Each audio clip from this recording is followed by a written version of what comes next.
بڑی دلدوز حدیث ہے اور میں چاہتا ہوں کہ آپ اسے ذہن میں رکھیں. حضور نے فرمایا یوشک ان یاتی علی الناس زمان، اندیشہ ہے کہ لوگوں پر یعنی میری امت پر ایک زمانہ ایسا بھی آ جائے گا. اب گنتے جائیے. لا یبقى من الاسلام الا اسمہ، اسلام میں سے اس کے نام کے سوا کچھ نہیں بچے گا. ولا يبقى من القرآن الا رسمہ، قرآن میں سے اس کے رسم الخط، الفاظ اور حروف کے سوا کچھ نہیں بچے گا.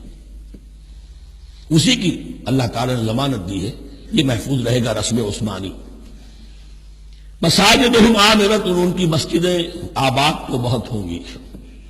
وہی خراب من الہدی، ہدایت سے خالی ہو جائیں گے. یہ خراب کے لفظ سے ہی خراب من الہدی. وعلماؤہم شر الناس تحت ادیم السماء، اور ان کے علماء آسمان کی چھت کے نیچے کی بدترین انسان ہیں.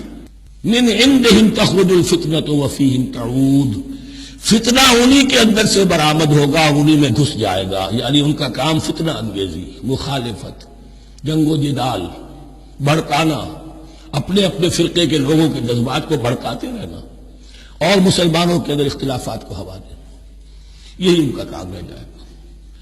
آج جن کو ہم علماء کہتے ہیں ان کی عظیم اکثریت اس کیفیت سے دوچار ہو چکی ہے. جب مذہب اور دین پیشہ بن جائے تو کوئی خیر اس میں باقی نہیں رہتا. یہ دین اور مذہب پیشہ نہیں تھا. اسلام میں کوئی پیشوائیت نہیں، اسلام میں کوئی پاپائیت نہیں، اسلام میں کوئی برہمنزم نہیں. اسلام تو ایک کھلا، ہر شخص کتاب اللہ پڑھے،